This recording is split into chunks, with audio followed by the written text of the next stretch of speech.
pledge allegiance to my thoughts. I can't be sold and I can't be bought.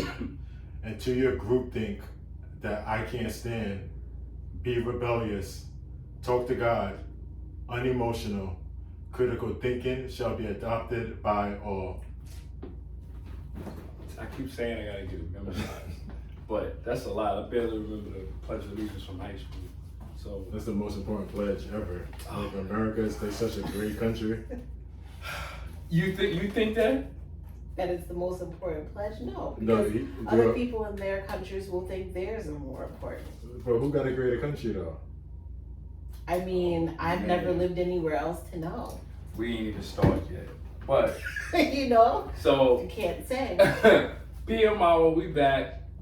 If you on your Instagrams or if you on your Facebooks or if you on your YouTube page, like, follow, subscribe. We got a guest tonight, to a real old friend, a sister.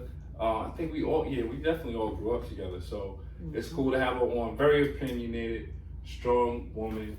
I've known her for a long time. And she done tore my ass up in a few conversations. So, and Paul, I think she about to get you tonight too. So, Christine, anything you want to say or throw out there or mention? Welcome Thank to you. PM Hour. This is our show, our little podcast we be having fun with. So, Paul Bailey, Mike Cam. Christine Barnett. Welcome, Christine. Thank you Welcome, for coming. come through. So, Thank you for having me.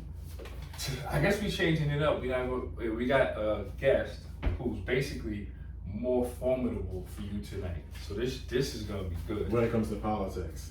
Well, listen, Okay, it's gonna go around. Okay, it's not gonna stay on politics, but we got a few different topics tonight. Hopefully, we can try to get them all under within an hour 10 minutes. But some of the topics were good, so we'll see. Paul, you can start us off, man, and lead it with the leading topic, and then Chris can pick the next topic until we kind of get through the majority of them and bounce back. Okay, so number one, right? What are the top 3 most important issues in politics today for you guys?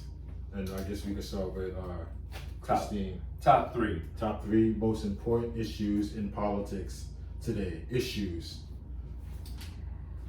I think I'm gonna go with a popular topic. So I know a lot of people are talking about student loans right now. That's something that's, I think, a problem whether you have money or not. People who get these major careers, doctors, lawyers, hundreds of thousands in loans. Even someone who might have went to a trade school and might not have been able to pay for it out of pocket might have a loan. But that's something that some people are still paying for even with a professional career. I was fortunate enough, thankfully, for my parents to pay for my bachelor's, but they made it very clear if I was gonna get my master's that I needed to pay for it, and I still don't have it. And to this day, I've thought about how am I gonna afford it, because some people don't qualify for assistance, depending on what you make. Yes, they can be deferred, but deferred means you still have to pay it back.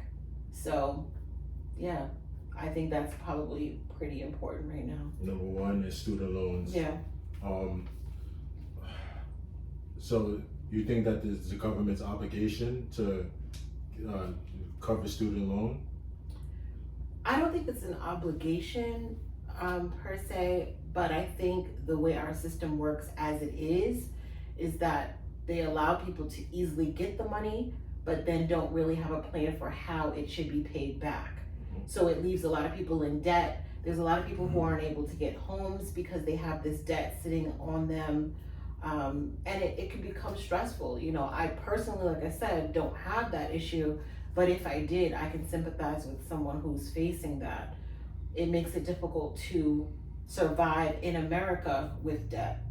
So student loan debt, I feel like shouldn't be something someone should have to worry about, because education is important, and it's important to do well career-wise. Not in all cases, yes, we do know people can have a great career without education, but we're talking about the people who made the decision to further their education and use that or not, they're in the position where they're stuck with this cloud of debt over their heads only because they just wanted to do better in life, and that can be stressful, I would think, you know? So I don't think that it's something the government is responsible for, but I think they realize in the position that we're in that so many people have these deferred loans that now need to be paid back because they're not in school, they are actively working. There's so many people facing that, it needed to be figured out. You have anything you want to add something to that? Yeah, I kind of I agree, and at this day and age, it's like it's so transparent that to piggyback off what she said. Do you believe that's the same number one, right? Student loan. That's not my number one. Oh, but you just piggyback. But I'm gonna respond to it. But no, that's not my number one. Okay.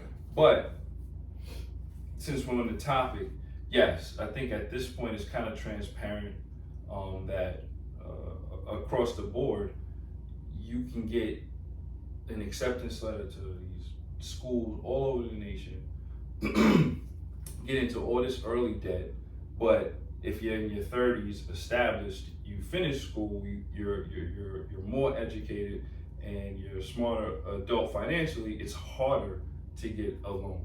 I think they give out student loans at a higher rate than mortgage loans are given out in America. Mm-hmm. So by now, like, you clearly are, there's some type of bigger thing in motion where the rich keep getting richer and the poor keep getting poor, and kind of keep those mindsets apart, because you get so far behind in the game when you do things that way. Student loan, college, house, bank account. When you do it like that, you never get out the debt. But it starts with the student loan and then the student loan mindset. You got these student loans, so you have to work. You gotta work, so you need a stable house and a place to stay. You need a place to stay, so you get the family. And I think it's just an outdated, broken system. And student loans is probably, you know, once you are considered an adult in this country, male or female, your first real obligated contract or step into adulthood is already a major thing like debt that you don't even properly understand before getting to it. So I would definitely agree that that's the top three problems. Here's my disagreement. I think college, I got my master's in business. I think college is a scam. I think the greatest rap album of all time is College Dropout. The greatest rapper is Kanye. I think like, yo, he's gonna Kanye, Trump. I was about to say the same Kanye, thing. Trump, and politics. He is always gonna come up somehow. I'm telling you, you can't stop it. We can be talking about anything. It's always gonna be Kanye like, or Trump. Nah, I don't know about women wearing thongs, because when Trump wore thongs, I'm like, Trump never. What? Yo, he will connect it. He will connect it. It's just like, okay, at the end of the day, you don't need college to be financially free, financially, like, you know, strong in this economy. And that's the problem. That's why I think college is a scam. Because in 11th grade, 12th grade, 10th grade, they push you, or make sure you get accepted to this college. You know, this is your rank. This this in your class. Make sure you, like, you know.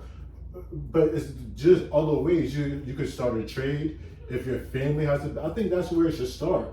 The parents are the ones that should be like, okay, make you financially literate. Okay, do you want to do college? Or, you know, you could do this, or maybe I have a business for you, or I have some money that you can invest. It doesn't have to be college. And when the government gets involved in it, it's the same thing as healthcare. When the government gets involved, they mess it up. So the colleges know that the government is going to pay, and the government is going to give easy loans to most people that are worth it. True. So the it's a business. The colleges are charging at a hyperinflated price.